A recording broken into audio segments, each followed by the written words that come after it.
Discuss करने वाले हैं आईटीएफ चैप्टर को। तो आईटीएफ मतलब हमारा क्या है, इन्वर्स ट्रिग्नोमेट्रिक फंक्शन। तो ये चैप्टर हम लोगों ने किस पॉइंट से उठाया है, ये सीबीएसई बोर्ड के लिए भी, यूपी बोर्ड के लिए भी और आईएससी बोर्ड के लिए भी क्या है, इंपॉर्टेंट है। ठीक है, तो इसमें आज हम लोग डिस्कस करेंगे कि जो भी हमारे क्वेश्चंस होते हैं वो प्रिंसिपल वैल्यू पे किस तरह के क्वेश्चंस आते हैं।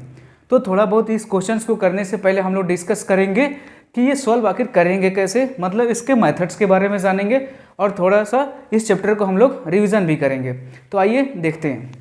जैसा कि हम जानते हैं कि जो हमारा साइन इनवर्स एक्स होता है, तो साइन इनवर्स एक्स जो हमारा फंक्शन है इसका डोमेन कितना होता है, तो हम जानते हैं इसका डोमेन कितना होता है -1 से 1, और इस फंक्शन का हमारा जो रेंज होता है वो रेंज कितना होता है -π/2 से लेकर के +π/2 तक।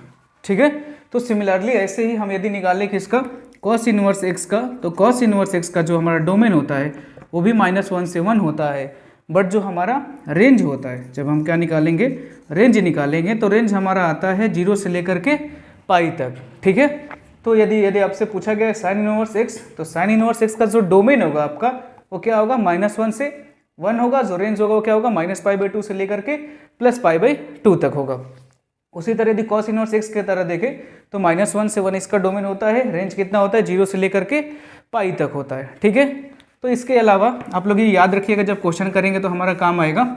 इसके अलावा यदि हम लोग ये जानते हैं कि यदि तुमसे कोई पूछे कि साइन इनवर्स ऑफ क्या -x, तो हम ये जानते हैं क्या देता है, माइनस का साइन इनवर्स x। लेकिन आपसे कोई पूछ दे कि कॉस इनवर्स ऑफ माइनस का x, ये क्या होता है पाई माइनस कॉस इनवर्स x। ठीक है, तो क्योंकि ये जो हमारे पास प्रॉपर्टी है कॉस इनवर्स ऑफ -x की, ये क्वेश्चन में यूज आएगा, ये किससे ओपन होगा, पाई माइनस कॉस इनवर्स x। तो आइए देखते हैं फर्स्ट क्वेश्चन में क्या पूछा गया हमसे, कॉस इनवर्स कॉस 13π/6। तो जब भी क्वेश्चन सॉल्व करेंगे तो हम ये भी प्रॉपर्टी जानते हैं कि cos inverse of cos x हमारा कितना होता है, x होता है। लेकिन जो हम लोग x लिखेंगे, x का मीनिंग समझिए, यहाँ पे कुछ भी हो, कॉस इनवर्स ऑफ कॉस डब्बा, ये इज इक्वल टू कितना आता है, डब्बा आता है। लेकिन जो ये डब्बा आता है, हम डब्बा कब लिख सकते हैं, जब ये डब्बा किस में आ रहा हो, रेंज में उसके आ रहा हो। तो अभी हमने देखा कि कॉस इनवर्स एक्स की रेंज हमारी कितनी होती है, 0 से लेकर के पाई तक होती है। तो यदि इसके रेंज में नहीं आएगा तो हम वो वैल्यू नहीं लेंगे। तो भैया कैसे सॉल्व करेंगे, एक एक क्वेश्चन को हम लोग देखते हैं। तो ये देखिए क्वेश्चन नंबर 1 हमारा है क्या, कॉस इनवर्स ऑफ कॉस 13π/6। तो जैसा कि हम लोग देख सकते हैं 13π/6, यदि डायरेक्ट आंसर लिखने की कोशिश करेंगे तो ये 13π/6 आ जाएगा, जो कि आंसर वैलिड नहीं होगा। क्यों वैलिड नहीं होगा, क्योंकि आंसर हमारे रेंज से बाहर है। ठीक है, तो इसको रेंज में लाने के लिए हमें क्या करना है, तोड़ना है। तो जो कि मेन पॉइंट यही होता है प्रिंसिपल वैल्यू का। ठीक है, जो हम लोग प्रिंसिपल वैल्यू निकालते हैं, तो प्रिंसिपल वैल्यू का मतलब यही होता है, जैसे कि देखिए मैं समझा भी देता हूँ एक बार। से मान लीजिए हमारे पास y is equal to sine x का ग्राफ बनाने जा रहे हैं। ठीक है, तो y is equal to sine x का ग्राफ हमारा ये रहा। अब इसमें हम यदि देखना चाहें तो यहाँ पे क्या होता है हमारा 0, साइन 0 पे वैल्यू कितना देता है, 0 देता है। यदि यहाँ पे चेक करें तो इसकी मैक्सिमम वैल्यू कितनी होती है, 1 होती है। वो किस एंगल पे होती है, π/2 पे, π/2 पे वैल्यू कितनी होती है, 1 होती है। वैसे यहाँ पे हम चेक करें तो ये वैल्यू कितनी होती है, 5π/2, 5π/2 पे वैल्यू कितनी देता है, ये भी वैल्यू हमारी 1 ही देता है। तो हम देख सकते हैं कि जो भी हमारे पास ग्राफ होता है वो साइन एक्स का हो चाहे साइन इनवर्स एक्स का हो। ठीक है, तो जो हमारे पास साइन एक्स का ग्राफ है, इसमें हम देख रहे हैं कि हर एक 4n+1 π/2 इंटरवल के बाद हमें कहाँ पे मिलेगा, y इज इक्वल टू, यदि हम लोग देखना चाहे साइन एक्स का जनरल बनाए इंटरवल, तो ये बनेगा 4n+1 π/2, जहाँ पे वैल्यू हमारी क्या मिलेगी, 1 मिलेगी, वेयर n बिलोंग्स टू क्या होगा, इंटीजर होगा। तो यदि हम साइन एक्स में 4n+1 π/2 लगा के देखें n बिलोंग्स टू इंटीजर, तो देखो n इज इक्वल टू 0 रखेंगे तो π/2 आएगा, π/2 पे वैल्यू कितनी मिलती है, 1 मिलती है। उसी तरह n की वैल्यू 1 डाले तो 4n, ये कितना हो जाएगा 1, 4+1 5/2, तो 5/2 पे भी वैल्यू कितनी मिल रही है, 1 मिल रही है। मतलब ऐसे 4 इंटरवल के बाद हम लोग देख सकते हैं। ठीक है, इसी तरह फिर यदि n की वैल्यू 2 डालेंगे तो कितना आएगा, 9π/2। तो मतलब हर एक 4 के बाद क्या मिल रहा है, वैल्यू 1 मिल रही है। इसका मतलब क्या है कि जो भी एंगल आ रहे हैं, ठीक है, वो कितना दे रहा है, 1 ही दे रहा है। इसका मतलब इसे तो इनफाइनाइट एंगल होंगे जहाँ पे वैल्यू 1 मिलेगी।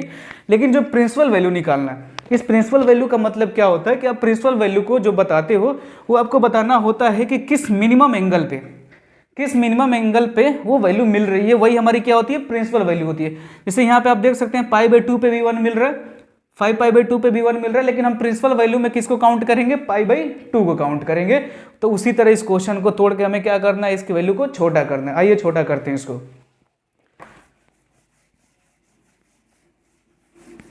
तो ये देखिए cos इनवर्स ऑफ cos 13π/6, तो इसको हम लोग तोड़ रहे हैं कैसा, cos inverse of cos 2π plus π/6 में हमने इसको क्या कर दिया, तोड़ दिया। अब भैया ये देखो, ये जो हमारा हो गया cos inverse of cos 2π plus π/6। अब जैसा कि हम जानते हैं कि cos 2π प्लस π/6 क्या होता है, cos थीटा। कैसे, आइए सिखाते हैं आपको। यदि आपका कोई भी ट्रिग्नोमेट्रिक रेशियो हो, चाहे साइन थीटा हो, ये किस में चेंज होता है, साइन थीटा कॉस में, कॉस थीटा साइन में चेंज होता है।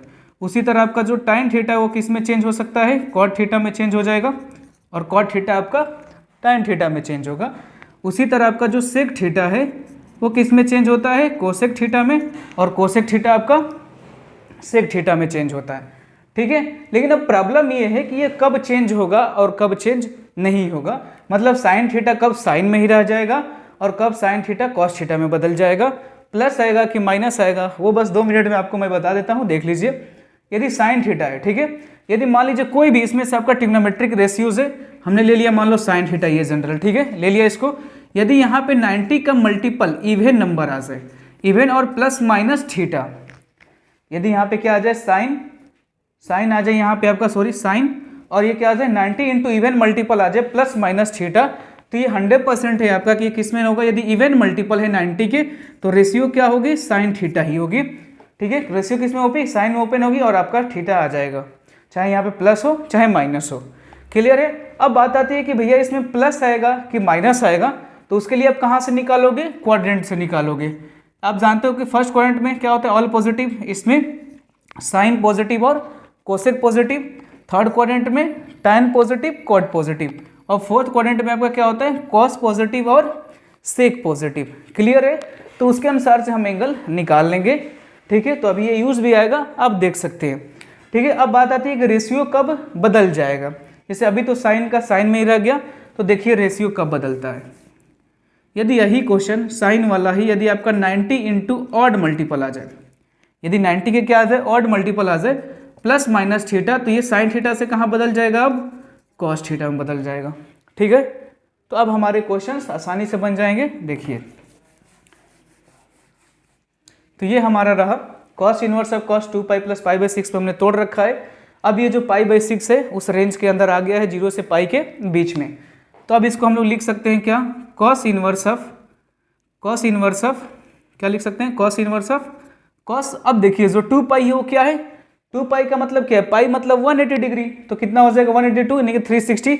मतलब कि इसको हम लोग लिखना चाहे तो क्या लिख सकते हैं, 90 इंटू 4 प्लस π/6। तो देखिए ये 90 का क्या आ गया, इवन मल्टीपल आ गया। तो बताया था यदि इवन मल्टीपल हो तो क्या होगा, रेशियो में कोई चेंज नहीं होगा। तो इसको हम लोग क्या लिख सकते हैं, cos inverse of cos theta यानी कि π/6। और अब जानते हैं कि कॉस इनवर्स ऑफ कॉस 6 क्या होता है, x होता है। तो हमारा आंसर क्या आ जाएगा, π/6 आ जाएगा। ठीक है, तो इस तरह हमारा क्या हो गया, पहला क्वेश्चन हो गया। क्लियर है। तो एक बार और मैं इसको बता देता हूँ। देखिए हमने पहले क्या किया कि जो भी हमारे पास आपको प्रिंसिपल वैल्यू दी रही होगी 13π/6 जैसे जो आपको डोमेन में डाला गया, तो जब इसकी वैल्यू डायरेक्ट निकालेंगे तो 13π/6 जो बाहर आएगी वो हमारे रेंज में नहीं होगी। ठीक है, तो जब रेंज में नहीं होगी तो क्या करेंगे, हम इसको रेंज में लाएंगे। तो रेंज में लाने के लिए हम लोग क्या कर दिए, यहाँ पे 2π इंटरवल जोड़ दिए, 2π प्लस π/6 में हमने तोड़ दिया इसको। यहाँ से तोड़ने के बाद हम जानते हैं कि यदि 90 के इवन मल्टीपल है तो रेशियो में कोई चेंज नहीं होगा। रेशियो में हम क्यों चेंज नहीं करना चाह रहे हैं, क्योंकि रेशियो चेंज हो जाएगा तो कॉस इनवर्स ऑफ कॉस 6 हम नहीं लगा पाएंगे, इसीलिए हमने इसको ऐसे तोड़ा। ठीक है, तो आइए अब सेकंड क्वेश्चन हम लोग डिस्कस करते हैं। तो सेकंड क्वेश्चन हमारा है, देखिए साइन कॉस इनवर्स -1/2 है। क्लियर है, क्या है, साइन कॉस इनवर्स -1/2 है। तो हम अभी बताए आपको कि कॉस इनवर्स ऑफ -x कैसे ओपन होता है, पाई माइनस कॉस इनवर्स x। तो सबसे पहले हम इसको कैसे लिख सकते हैं, इसको लिख सकते हैं साइन, ये क्या हो जाएगा, ये कॉस इनवर्स को कैसे लिखेंगे, sine bracket pi minus cos inverse of x की वैल्यू कितनी है 1/2 है। क्लियर है। अब या तो इसको आप ऐसे भी कर सकते हैं कि साइन इंटू यहाँ पे क्या है पाई है, मतलब जो पाई है वो कितना 180, तो ये क्या है इवन मल्टीपल है। तो या तो आप करना चाहो तो दो तरीके हैं। देखिए पहला तरीका देखिए, या तो हम इसको ऐसे लिख सकते हैं यहाँ से साइन पाई माइनस इसको लिख दे कॉस इनवर्स, अब 1/2। अब हम लोग ये चेक कर लें कि जो कॉस होता है, क्योंकि cos inverse of cos x लग जाए हमारी प्रॉपर्टी, ठीक है, ये प्रॉपर्टी हमारी लग जाए cos inverse of cos x वाली लग जाए, तो हम लोग ऐसा काम करते हैं कि 1/2 को क्या लिख लें कॉस के टर्म्स में लिख लें। ठीक है, तो कॉस 1/2 कब देता है हमारा, कब देता है 60 डिग्री पे। ठीक है, तो ये कितना हो जाएगा कॉस π/3 लिख सकते हैं। क्लियर है। अब इसको करना चाहें तो ये क्या हो जाएगा sine pi minus cos inverse of cos x कितना आएगा π/3 आ जाएगा। इसको सॉल्व करेंगे तो कितना आ जाएगा साइन 3π और माइनस ये पाई कितना हो जाएगा, ये 2π/3 हो जाएगा। ठीक है, तो यहाँ से भी हम लोग सॉल्व कर सकते हैं। इस क्वेश्चन को देखते हैं कि सेकंड मेथड से कैसे कर सकते हैं, जो कि हमारा क्वेश्चन क्या है साइन कॉस इनवर्स -1/2। ठीक है, तो पहला मेथड हम लोग देख चुके हैं, सेकंड मेथड देख रहे हैं। देखिए कैसे करेंगे इसको। तो फर्स्ट हम लोग क्या करेंगे, वही मेथड लगाएंगे क्या कि साइन 90 इंटू इवन मल्टीपल हो और फिर प्लस माइनस क्या हो थीटा हो, तो जो रेशियो होता है साइन थीटा जैसे है ये साइन थीटा में ही रहेगा, आपका साइन थीटा चेंज नहीं होगा। तो आइए इसको हम लोग तोड़ते हैं। तो कैसे तोड़ देंगे, साइन ये पाई को क्या लिख सकते हैं 90 into 2 minus cos inverse 1/2। Clear है। अभी जो तुम्हारा क्या हो गया 90 इंटू 2 क्या हो गया 90 के इवन मल्टीपल हो गया, मतलब रेशियो चेंज नहीं आएगा। और क्या बताया था प्लस माइनस थीटा, तो यहाँ पे आपका क्या आ रहा है माइनस आ रहा है, तो इसको हम लोग आसानी से क्या लिख सकते हैं साइन ऑफ इसको क्या लिख सकते हैं आसानी से हम लोग साइन थीटा। तो यहाँ पे क्या आ जाएगा साइन कॉस इनवर्स कितना आ जाएगा साइन कॉस इनवर्स 1/2। क्लियर है। अब जो हमारा कॉस इनवर्स 1/2 आया है, इसको हम लोग फार्मूला यूज़ करने के लिए ये वाला formula cos inverse of cos x is equal to कितना होता है एक्स होता है। इसके लिए हम लोग क्या करेंगे, जो 1/2 है इसको कॉस के टर्म्स में तोड़ लेंगे। ठीक है, तो आइए इसको हम लोग तोड़ते हैं। साइन कॉस इनवर्स इसको क्या लिख सकते हैं कॉस, और कॉस 1/2 हमारा कब देता है तुम लोग जानते होगे π/3 पे। ठीक है, मतलब 60 डिग्री पे कितना होता है 1/2, तो हम इसको लिख सकते हैं sine cos inverse of cos x मतलब कितना आएगा π/3 आ जाएगा। और साइन π/3 मतलब कि क्या 60 डिग्री, इसकी वैल्यू कितनी होती है √3/2। ये हमारा हो जाएगा सेकंड क्वेश्चन का आंसर। क्लियर है। तो अब जो क्वेश्चन नंबर थर्ड है हमारा वो क्या है tan π/2 minus tan inverse 1। Clear है। तो या तो हम यहाँ पे इसको भी दो मेथड से कर सकते हैं। कैसे, इसको तो पहले हम इसको थीटा मान लें पूरे tan इनवर्स 1 को, तो लगा सकते हैं tan इंटू 90 का मल्टीपल है, फिर हमारा यहाँ पे क्या है tan इनवर्स है, मतलब ये थीटा है, तो tan 90 प्लस माइनस थीटा लगा के भी कर सकते हैं, या फिर इसको क्या कर सकते हैं tan inverse of tan x से भी कर सकते हैं कि पहले 1 को क्या बना लिया जाए tan x बना लिया जाए। तो देखिए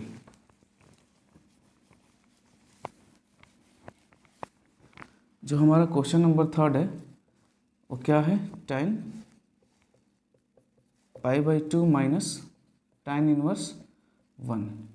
तो अब देखिए जो 1 है ना, 1 को हम क्या लिखने जा रहे हैं tan π/4, क्योंकि tan π/4 की वैल्यू कितनी होती है 1 होती है, तो इसको लिख देंगे हम लोग as it is tan π/2 minus tan inverse भी ऐसे ही रहने देते हैं, बस हमने 1 को क्या लिख दिया tan π/4। तो अब देखिए यहाँ पे हमारी प्रॉपर्टी लग जाएगी क्या tan inverse of tan x, तो इसको हम लोग क्या लिख सकते हैं tan inverse of tan x को x लिख सकते हैं, मतलब π/2 माइनस हमारा क्या आएगा π/4। ठीक है, फिर यहाँ पे हम लोग एलसीएम लेंगे तो क्या आ जाएगा tan कितना एलसीएम आएगा हमारा 4 एलसीएम आ जाएगा, तो ये कितना हो जाएगा 2π माइनस पाई, तो फिर यहाँ से कितना आ जाएगा tan 2π माइनस पाई यानी कि π/4, और tan π/4 की वैल्यू कितनी होती है 1 होती है। क्लियर है। तो पहले हमने क्या किया, यहाँ पे हमारी प्रॉपर्टी लगाने के लिए tan इनवर्स x, ठीक है, tan इनवर्स x जो था इसको tan inverse of tan x लगाने के लिए ताकि x आ जाए, उसके लिए हमने क्या किया, जो हमारे पास 1 था उसको क्या लिख दिया tan π/4 लिख दिया। फिर हमारी लग गई property tan inverse of tan x, वो कितनी हो गई x निकल के आ गया कितना π/4, और बाहर माइनस था तो माइनस आ गया, फिर हमने एलसीएम निकाला, फिर ये कितना बन गया tan π/4, और tan π/4 की वैल्यू कितनी होती है 1 होती है। सिमिलरली इसी तरह हमारा कौन सा क्वेश्चन है, क्वेश्चन नंबर 4 है। तो क्वेश्चन नंबर 4 में आपसे क्या पूछा गया है, जो हमारा क्वेश्चन नंबर 4 है वो बोल रहा है कि tan inverse of 2 cos 2 sin inverse 1/2। तो देखने में क्वेश्चन तो थोड़ा अजीब लग रहा है, लेकिन यहाँ पे हम लोग क्या करेंगे, फिर से यहाँ पे sin inverse of sin x use करेंगे। ये जो 1/2 लिखा गया है इसको हम लोग किस में यूज़ करेंगे, साइन एंगल के टर्म्स में। तो देखिए क्या होगा, इसको हमने लिख दिया क्वेश्चन को tan इनवर्स, फिर कितना है 2 cos 2 sin इनवर्स 1/2। अब 1/2 को साइन के टर्म्स में लिखेंगे तो कितना हो जाएगा, tan इनवर्स 2 cos ये 2 sin इनवर्स, इसको क्या लिख सकते हैं sin π/6, क्योंकि sin 30 डिग्री हमारा कितना होता है 1/2, तो इसको हमने क्या लिख लिया π/6। अब सेम करते जाएंगे, tan इनवर्स 2 cos, अब sin inverse of sin x कितना हो जाएगा 2 × π/6। अब ये कटेगा तो कितना हो जाएगा π/3 हो जाएगा। तो ये कितना आ गया, tan इनवर्स 2 cos कितना π/3 आ गया।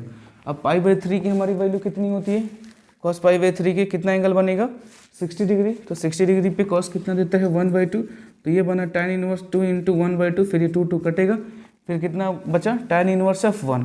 तो यहाँ पे हमने क्या इसको लिख दिया tan इनवर्स ऑफ tan, और tan 1 कब देता है π/4 पे, तो ये क्या बन गया tan inverse of tan x, जिसकी वैल्यू कितनी होगी x होगी। तो x की जगह पे हम लोग क्या लिखेंगे π/4, यही हमारा क्या होगा आंसर होगा।